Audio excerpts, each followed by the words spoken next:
Today, what we will do is this mathematical morphology, but now for grayscale images. So yesterday it was for binary images, and as we mentioned before, our main difference will be, well, there will be two differences. The nature of the images, now they are grayscale, yesterday they were binary, but also the nature of the kernel, so the structuring elements will be different. And will be different because we will allow now to have an intensity, so to have a height.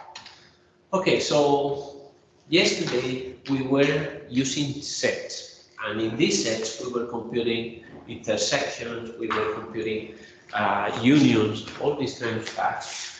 Today, because we will have a height, then we will have to extend the concepts of sets, but now to kind of volumetric sets. Okay, so let's start with 2D sets.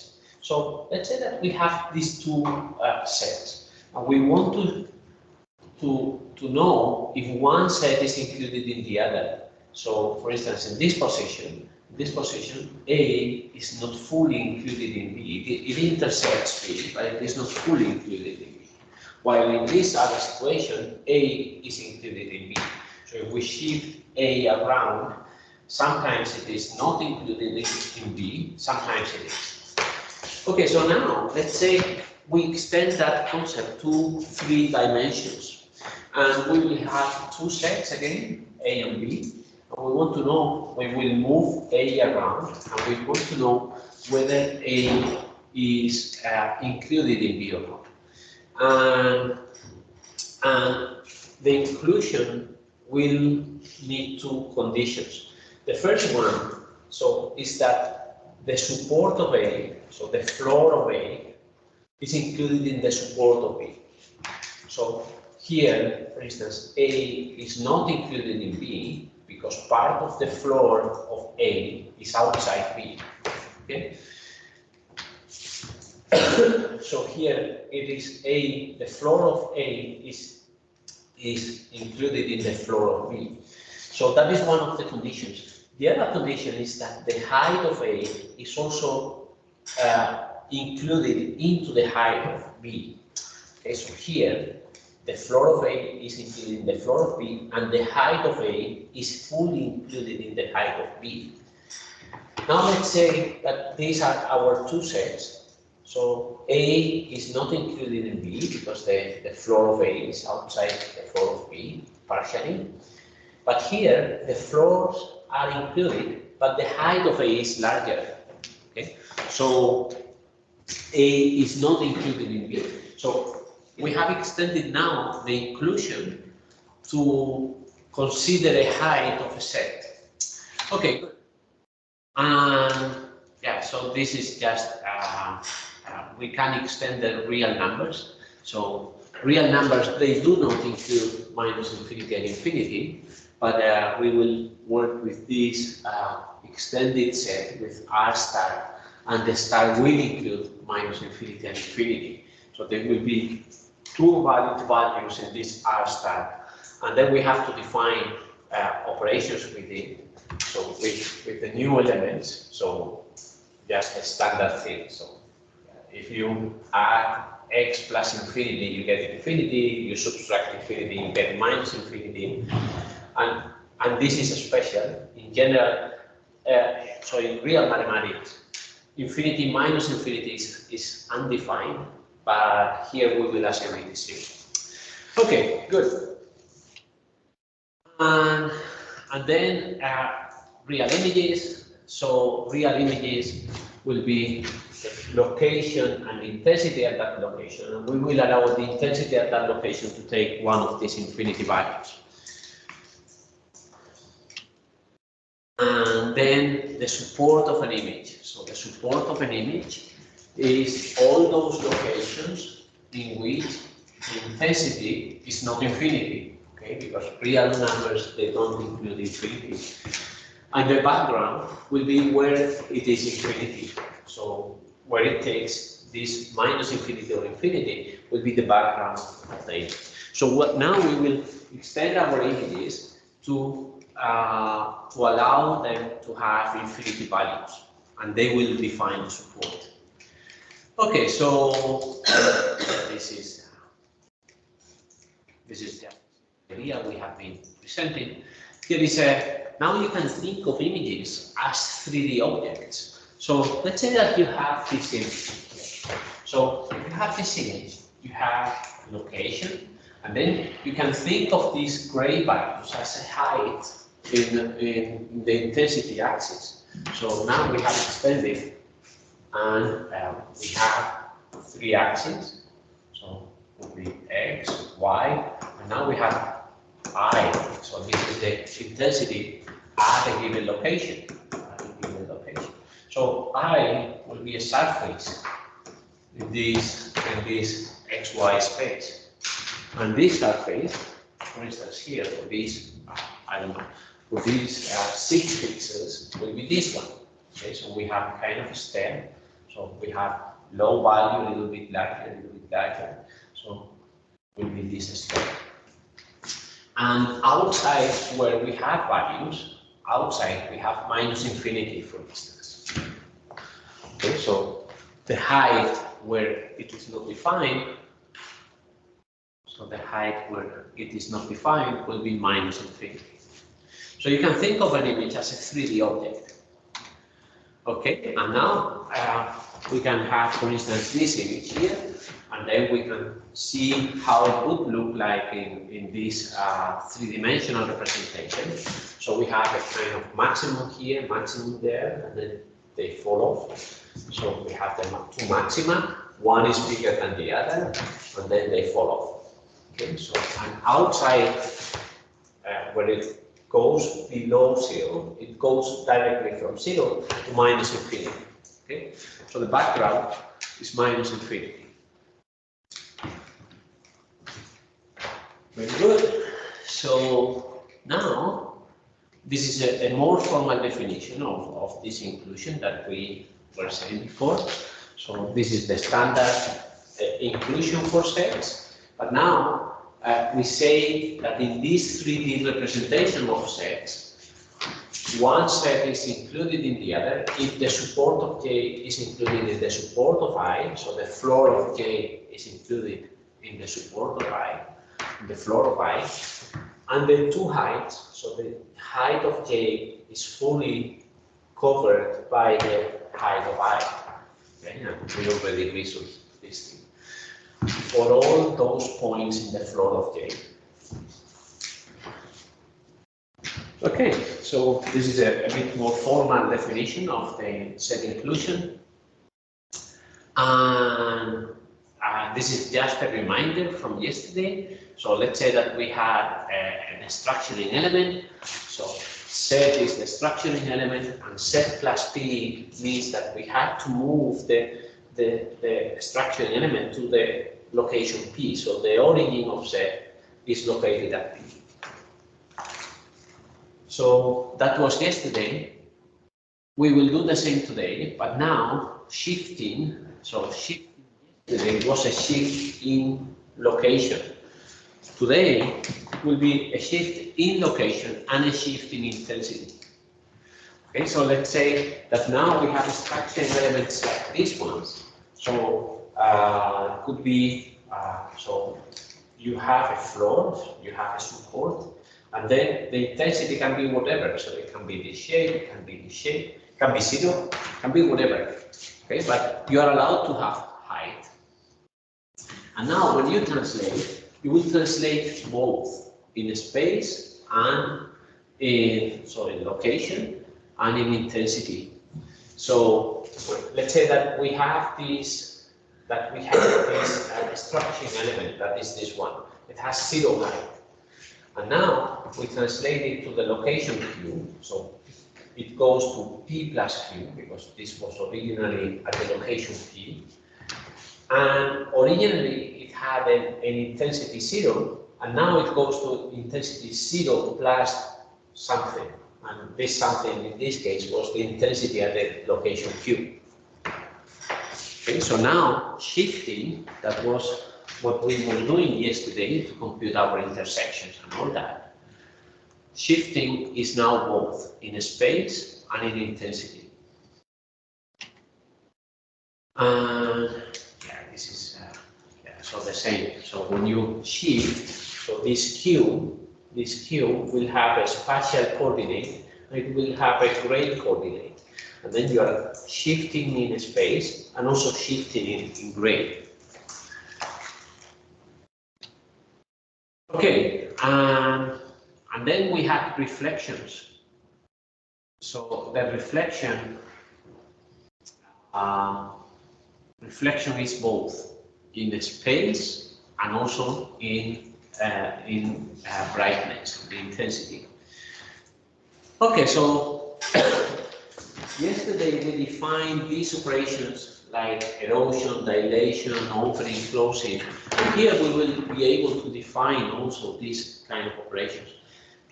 Just a reminder of yesterday. So we had an image, we dilated, and the dilation was making the foreground bigger.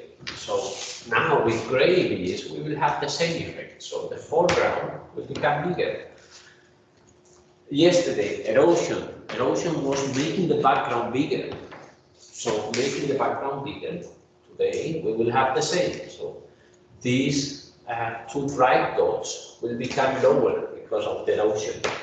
And then we had the opening and closing. The opening was erosion plus dilation. Closing was dilation plus erosion. Okay, so let's start with the dilation. Dilation, we said yesterday, it is the most similar to convolution. And actually, we reasoned yesterday that we had this formula here. So, formula for the dilation.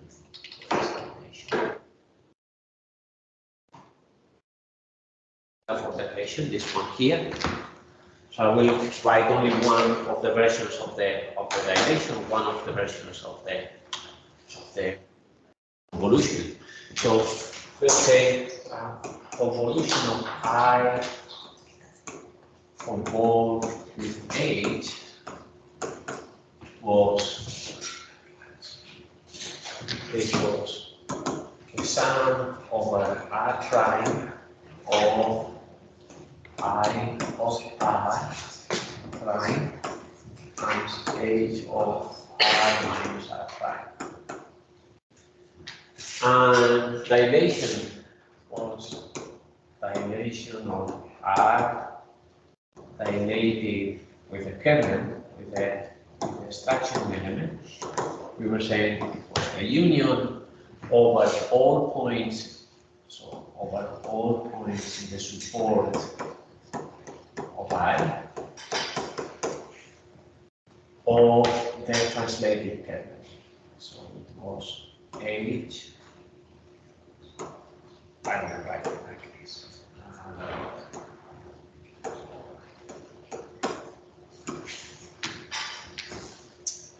So there is some reflection like this.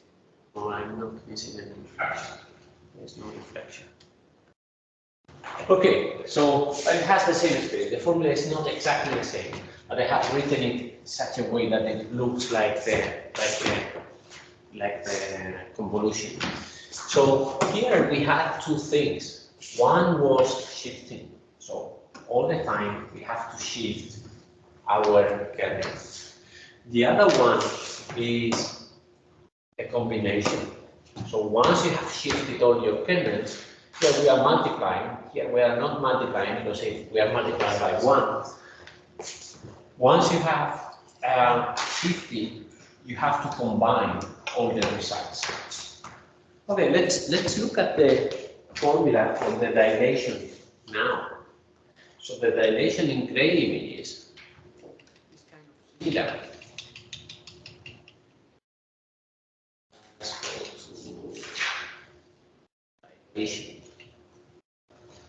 Okay, so it is. So we have dilation. Instead of Z, I will use a kernel and again the same notation H, so that they all look the same. So R This is derivation, sorry. So this is derivation with a kernel with a structuring element and this maximum of what? For all the points in the support of that, so for all the points in the support of H plus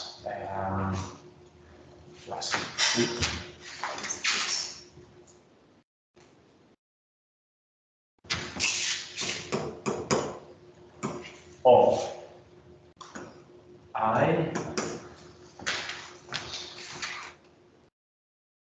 IQ plus Z R prime H of R minus R prime. So now it is written, all of them are written more or less in the same fashion. And we have the same kind of stuff. We have a shift. So we have to shift the kernel around the image. We have to do some operation. And then we have to combine all the results. You see, they all have the same structure. Only that the way, the shift is all the time the same. The operation that you do at every shifted kernel is kind of similar. It is most of the time, or it is all the time a multiplication. Here it is a multiplication. It is a multiplication because here it was plus, right? There is a plus here. So the operation is not all the time the same. So here is multiplication, here is a shift in intensity and location. And then we have to combine. Okay, so let's see how this works. Okay, so we have to shift our structuring element to the location Q. In intensity, we have to move it by I. And this has an intensity, whatever it has, this intensity of Z. And then we are adding the intensity of I. And this will be a set. So this is the set. This is a set because this is a collection of Qs for all Qs in the support of this thing. Okay, so let's make it, I think with an example, it's more clear. So let's say, okay, so let's say that we have this image. We have this image originally, the two cones, and we have a flat structuring element. Okay, so I have to move the structuring element. For every location, I have to add my structuring element to the cone. So let's say that I'm way away from the cone. Then I'm adding minus infinity plus the value of my structuring element, that is 0. So I will get minus infinity. And I get minus infinity for all these points. For all these points, I get minus infinity. And then I compute the maximum of all those, that is minus infinity. So at this location, I will get minus infinity when I'm very far away from the cones. Let's say that I start getting closer to the cones. So for many values, I still get minus infinity, but for a few of them, the ones touching inside the cone, what I get is 0, that is coming from the structuring element, plus the gray value of the intensity of the cone. So what I get is the value of the cone. And then I have to compute the maximum in all that area. Let me do it on the. So let's look from the top. Okay. So if I'm looking from the top, let's say that this is our cone. And this is my structuring element. So here, outside, what I have is minus infinity. Let's put it simple. So it goes up from 0 to 1. Okay, so this is an intensity that goes up to 1. And this one has 0 inside. Okay. Okay, so this one has 0 inside. So when the cone, when the structuring element is here, I have to add minus infinity to 0 everywhere. Okay, and then I get minus infinity, and the maximum of that is minus infinity. Let's say that my structuring element is there. So for all these values, I get minus infinity for all of these. But for these ones, purple, for these ones, I get something that is different from minus infinity. What I get is are the values of the cone there. And then I take the maximum of all those values. And that will be the value that I have to substitute at that point. That is the center of the structural element. Okay, so as I get closer to the cone, at some point, I start getting values different from 0, from minus infinity. And then let's say that I'm fully inside. So I'm fully inside. So what I'm doing, let me repeat the figure again. So we have here this cone, here is our structuring element. So what I'm computing is the maximum of all these values. And all these values that's kind of rank going up to the top of that cone. Okay, so I will compute here the maximum, whatever that is. Let's say that now my structuring element is located such that it includes the top, the tip of the cone. So if it includes the tip of the cone, and I compute the maximum of all these values, the maximum will always be the tip. Okay, that is why when the structuring element reaches the top, it is flat. Because the maximum is always the tip of the cone. And the same here. So at the end, this is the result. That is what we saw in the first slide. So we had these two cones. When we dilate with a flat disk, what we get is another truncated two truncated cones. So we get a cone, and then it is truncated because we have reached the tip, and the same for the other one. And this is another way of saying we have taken the foreground, but the foreground now is a continuous, and we have made it bigger.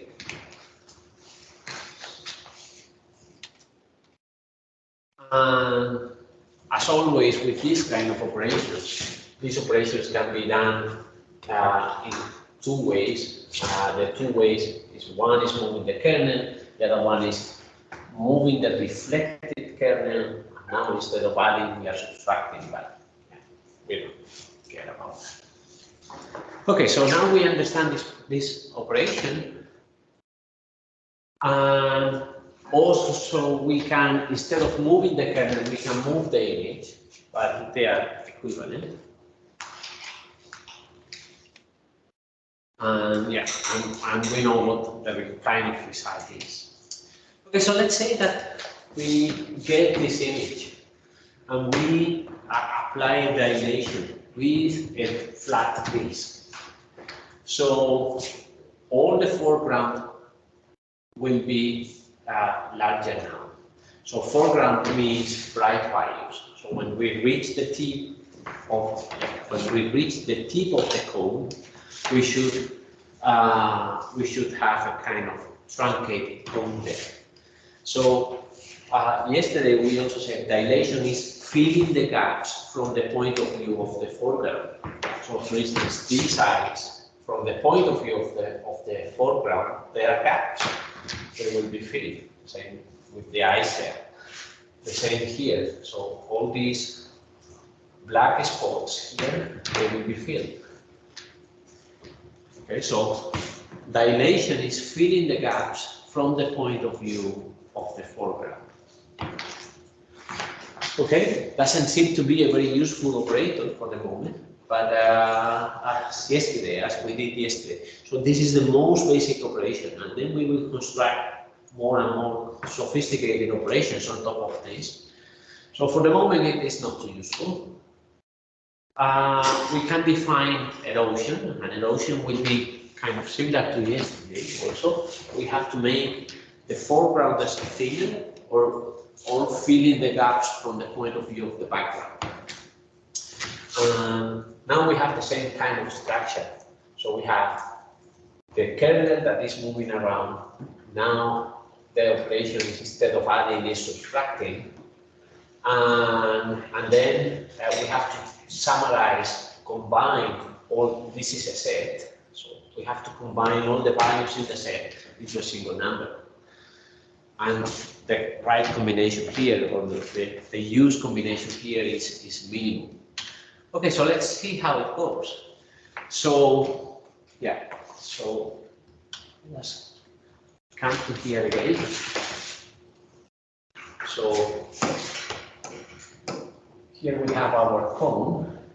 Here we have our structuring element. So what is the minimum of all these values? So I am subtracting. So it is I minus the translated structuring element. So at all these locations, I takes the value minus infinity. Z takes the value 0. So all these values are minus infinity, and the minimum of all those is minus infinity. Okay, so let's say that now my structuring element gets closer to the cone. So now all these values here, you take value minus infinity, because I'm doing minus infinity minus 0. So all these values take the value minus infinity. All these values take a value that is different from minus infinity. But then my summarization, my combination is taking the minimum of all these numbers. And the minimum of all these numbers is minus infinity. So here I will put minus infinity. What happens when I'm full inside? So let's say that I'm full inside. I'm also even including the top of the cone. And then I'm subtracting the image value minus the value in the disk. But the value in the disk is 0. So I have to compute. I have all these values that are different from 0. And I'm taking the minimum. So I'm taking the minimum. So now I will lower the peak, because I'm always taking the minimum around all these circles. So that is what's happening. So let's say this is our original image, and then when the disk is outside, I get minus infinity. When I'm touching the disk, still I get minus infinity. So for all these points, I still get minus infinity, because part of the disk is outside the cone. When the disk is fully inside the cone, now this minimum starts to operate. So let's do it here. So let's say that we repeat this drawing. So we have this here, and we have our disk that is just touching the border. So the border reminds that this value here is 0. So just in the border we have 0. And then when we are just touching, I'm doing the image minus 0, because the disk is 0, and then taking the minimum of all those. But the minimum of all those will be 0. So this value there will be 0. That is the minimum of all the values in the disk. So that's why we start at 0. So we start at 0, and then we go up and we go up, not as high as the original cone, because we are taking the minimum in the disk. And then we are lowering the cones. And this is like expanding the background. So from the point of view of the background has grown.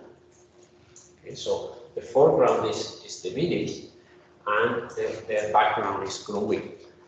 So erosion, we see it here now again. So now we understand better this image. So we started with two cones, and then the background gets into the cones. See, the background comes in, and then the two peaks of the cone are diminished.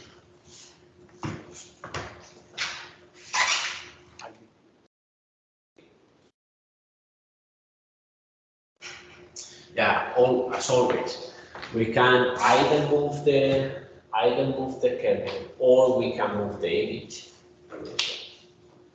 Yeah. Can you repeat what you do in the This one here? no, what you draw in the I draw it. I don't see why that is still 0 and the other one is minus infinity. Yeah. So what you are doing is you are moving your disk and then you are doing this operation I minus z. Okay? So for all these points, I'm doing I minus z. So I, that is the black one, goes up, minus z, z is 0. So what I have is I. Okay, so it is I minus z, but z is 0. So what I have is all the i's within this disk. And then we are taking the minimum. But the minimum includes this value here in the border, so that is 0. And the same happens here. The same happens here. So I'm doing I, so the minimum of the I values within the disk. But here it is different from 0, but here they are minus infinity. So the minimum of all those is minus infinity.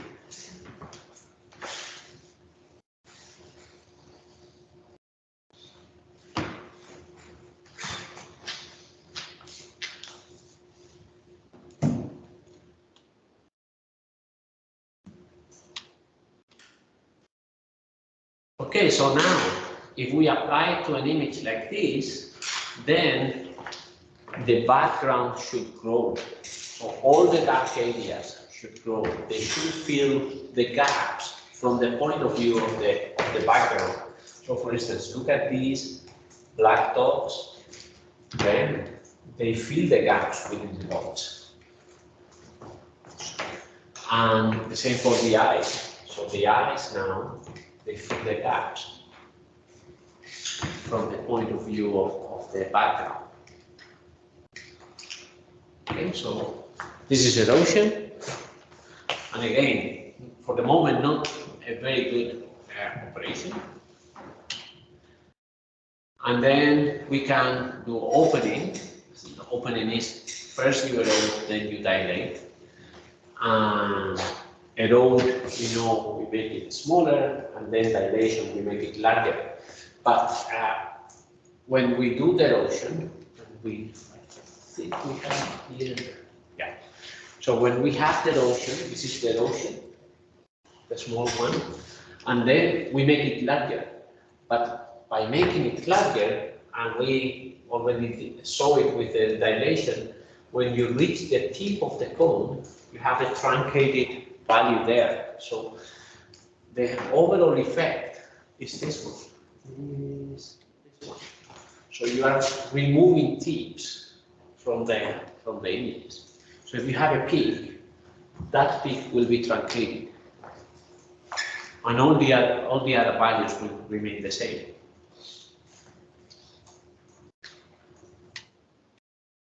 And closing is just the opposite. So opening is first you erode, then you dilate, and closing is first you dilate and then you erode. but you have to use the reflected kernel. If your kernels, the most typical kernel is the flat one. So we are allowed to have heights, but we don't use them. Okay. So the reflected kernel is the same. So now here we have opening on that image. So all the peaks should be removed. So all the peaks from the white, all the bright spots should be removed. You have it here, for instance. Here you have a bright spot, and it is truncated. The opening.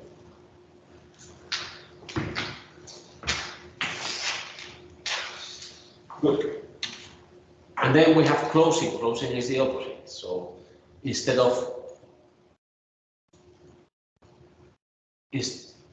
instead of truncating, what we are doing is filling the gaps between two peaks.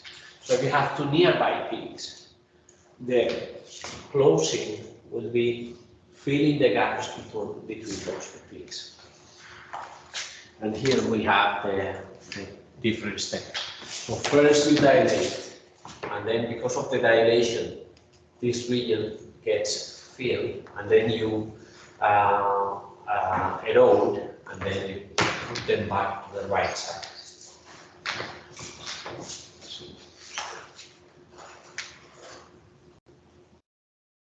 Here you have the closing. So closing should be filling the valleys. Okay, so here we are filling the valleys between peaks. We're filling the valleys between two bright spots. So for instance here, all this space becomes brighter now because we are filling all these valleys in the image.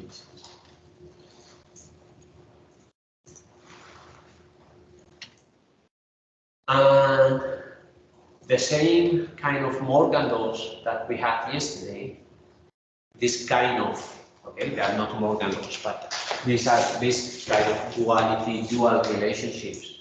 So the complement of an operation is you have to complement the first operand, you have to reverse.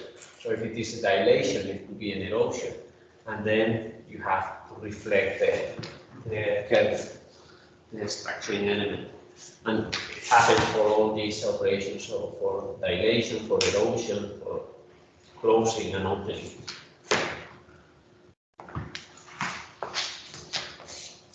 Okay. Then, yeah, so some example. So you have this image now, the structuring element looks like an L, and dilation is the only one that looks a little bit like a convolution. This is what you would expect from a convolution. So if you convolve this image with an L, you should have something like this. And all the others they are more difficult to understand. And yeah, so this is dilation, erosion with this shape, opening, closing, dilation with the reflected kernel, different possibilities. And here it comes a little bit more interesting stuff. So top hat is the difference between the original and the open image. So the top hat is defined original minus the opening.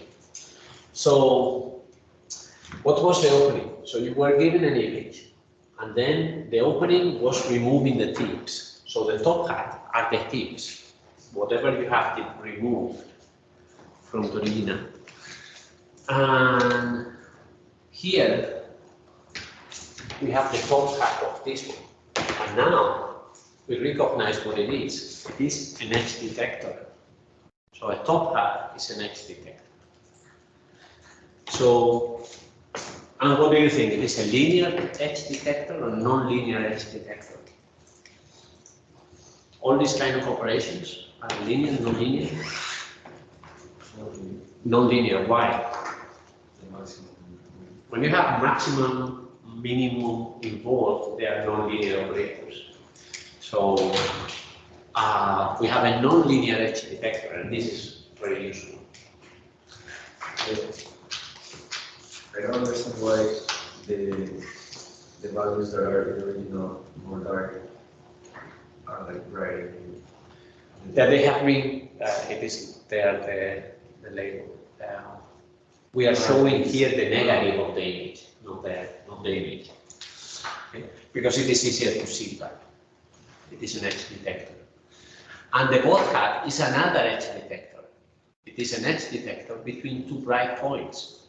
So the top hat is an edge detector between dark points, and the bot hat is between bright points. So the bot hat, the definition is closing minus original.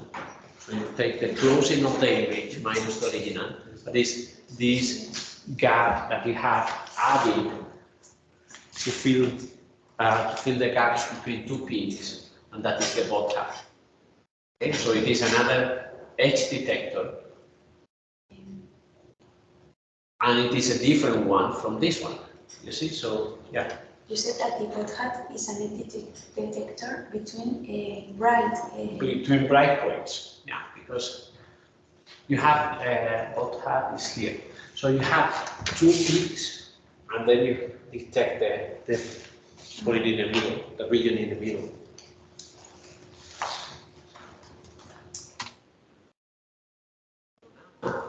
Here is the bot hat, and this is just positive or negative, it's just a representation issue. So now you can compare the bot hat to the top hat. So we are detecting different kind of edges. So here, for instance, what is it?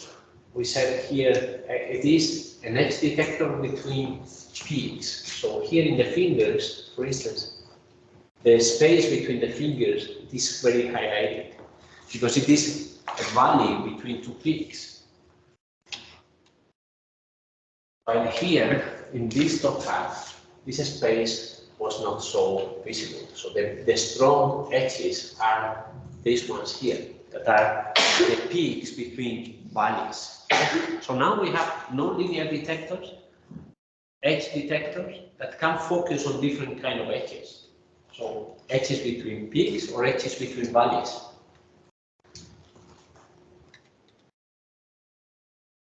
And now we can, for instance, combine the two. So we can do, for instance, top hat. This is top hat. This is bot hat. And we can do top hat minus bot hat. And then we have both kind of edges now represented on the same image. So dilation and erosion by themselves, they were not very useful. The kind of images we were having were very ugly. But when you combine them into more sophisticated operators, now they become very useful. Any question up to here? Yeah. If it is a detector between dark points, it will show the bright on the image, the bright areas.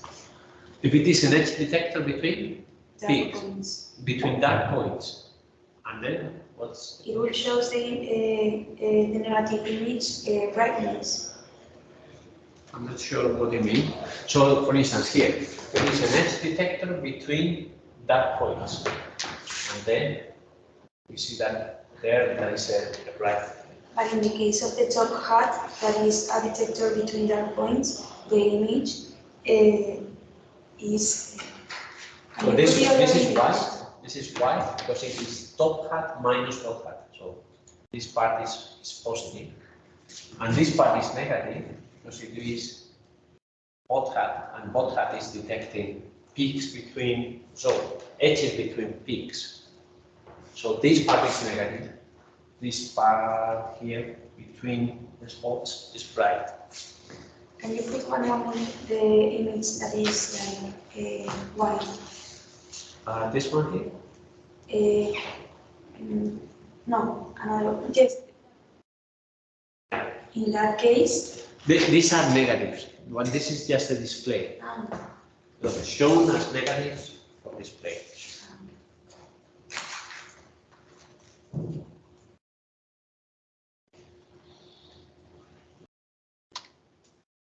Okay, so let's make a break. I think. So it is 24, but I 22 hasta volvemos, ¿no?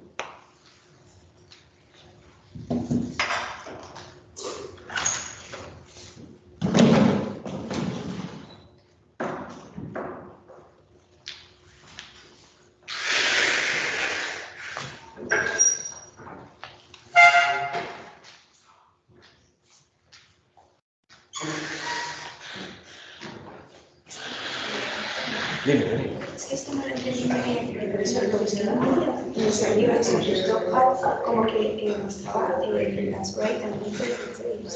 Pero eso no entiendo muy bien si es un dark. No, Eso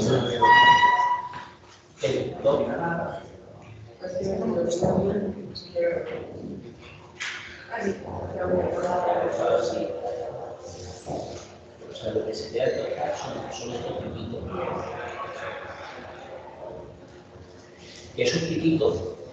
Si miras desde aquí, este es un piquito. Los puntos entre medias de dos cosas oscuras son piquitos. Ah, y esos son los que ponen aquí de bright details, ¿no? Vale. Ah, vale. Vale, sí. Gracias.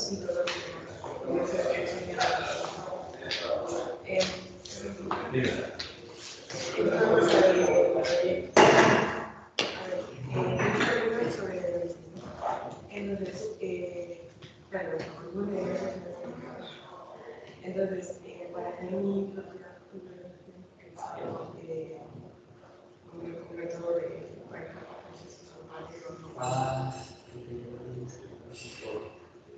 Hombre, si puede, algo es. Cuanto más profundo vayas y lo hagas tú, mejor vaya. ¿Cómo funciona ese método? ¿Qué hace? ¿Qué hace eso? Era lo que cogía como casos, ¿no? Pues iba haciendo una línea. No sé. Quiero ver, es que Yo no he leído el método. Bueno, explico, no. Claro, sí, esto está bien. Que a veces hace. Intenta, en vez de llamar a la librería, la solución, intenta decirle tu propia solución, o no implementar tú. Bueno. Menos difícil. No. Vale.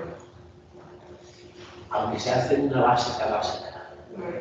A lo mejor esta no, pero no es muy gráfico. O sea, me puedo imaginar, pero estoy seguro que no la ley. Es tan completo, un poquito complicado, pero voy a hacer yo una básica que sea donde ya los píxeles que hay alrededor. Bueno.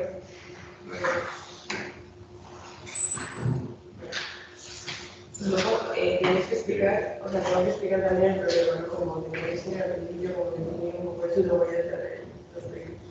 Sí. Y luego código. Vale. Y todos son 20 minutos. 20 minutos. Mucho o poco. Yo no sé si voy a hablar sobre. Con todo lo que tienes que contar en 20 minutos.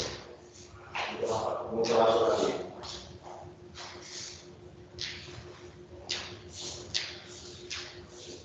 Vale, lo veo.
Más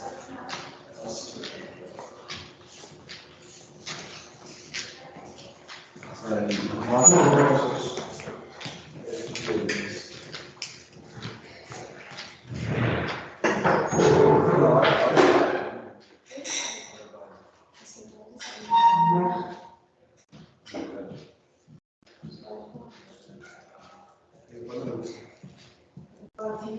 No, a mí me gusta, obviamente no me cambiaría, pero bueno, amigos.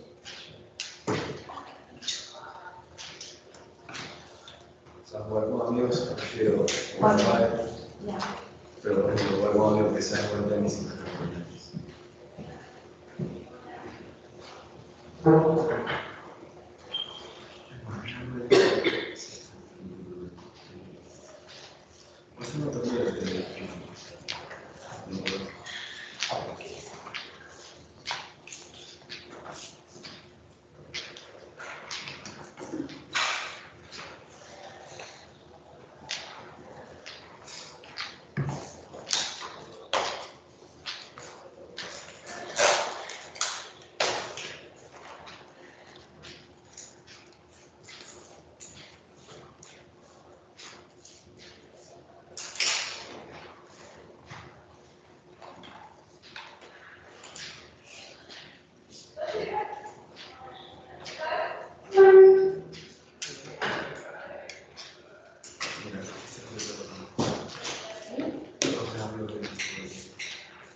no sé si está por algo y al final.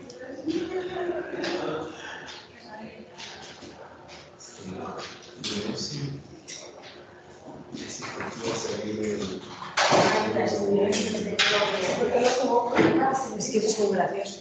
No, porque como hacemos parte de exhibición, a veces los jugadores con ya la raqueta no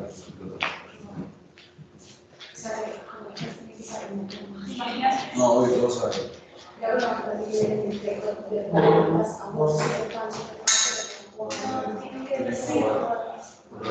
Por lo general les pone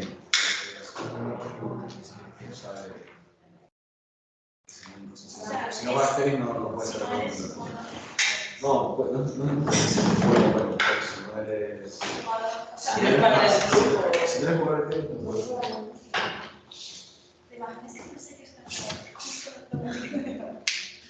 Te imaginas en el mundo que se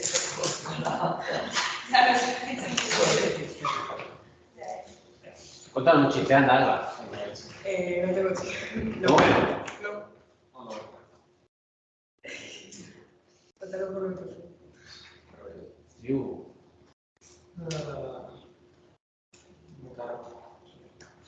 No lo sabéis. Eso es chiste. No. ¿Qué mirad? Queréis un jardinero, nos vamos con Venga. Okay, so this is the first application of this kind of operators, this edge detector that is nonlinear. And the next one that we will see is grayscale reconstruction. So it is the same idea that we used yesterday, but now we will use the grayscale operator. So actually the algorithm looks almost the same. So we start with an opening, then we keep our current result, and then we do a dilation with a stretching element. Yesterday we were doing an AND, so here instead of an AND, what we are doing is a minimum.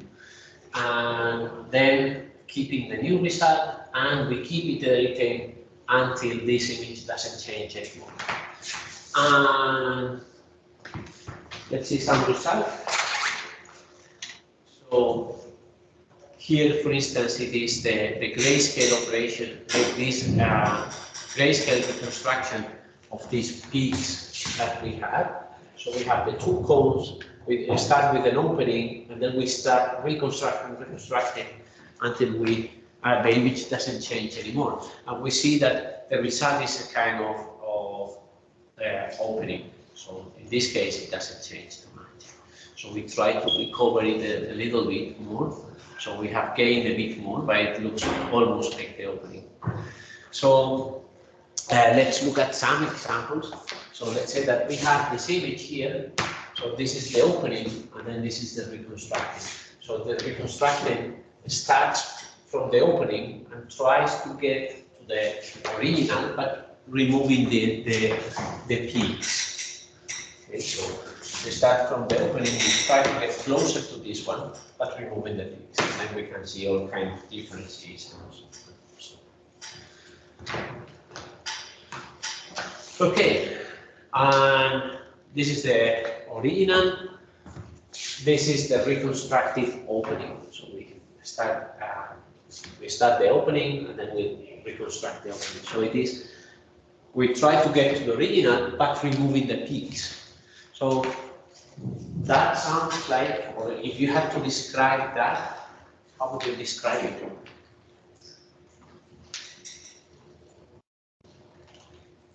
So if it is the original minus the peaks, it is a kind of contrast stretching, isn't it? So it is a non-linear contrast stretching. So let's say that you have an image whose histogram. So you have an image, and the histogram of that image is like this. So it has whatever, and then it has a very few values but very high. So if you are removing the peaks, you are removing all these values, or the local peaks. So it is a kind of local contrast stretching.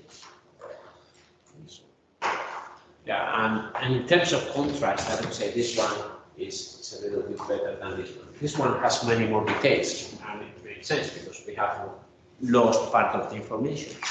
But the contrast is better in there. So it depends on what is your objective. You may prefer this image to do some operation, and then once you know something, for instance, edge detection. So you do the operation in this one, and then you apply the edges to this one.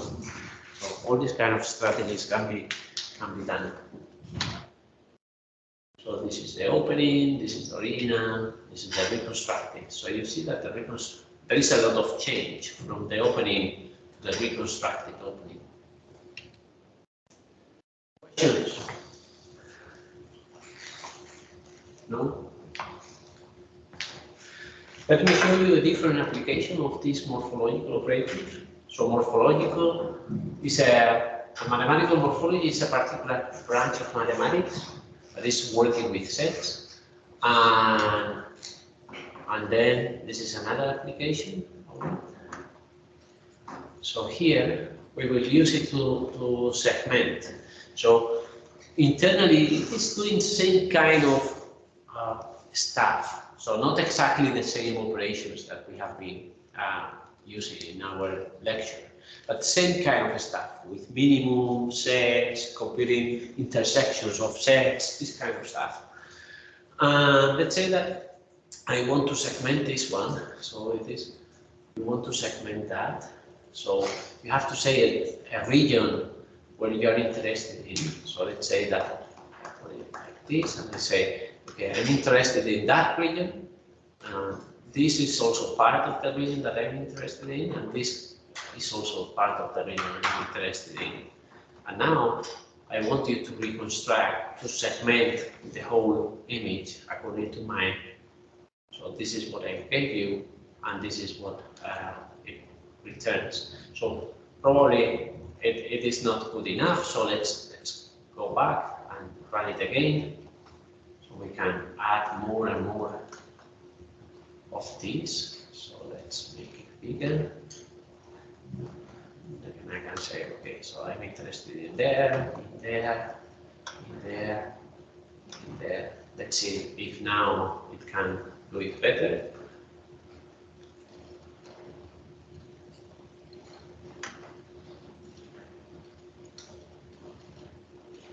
Okay, so now I got just a segmented brain. Okay, so can see, this was the original image. This is just the frame. So we have removed the skull from there. I have done a very good job. So, and it is doing this kind of set of operations that we have been using.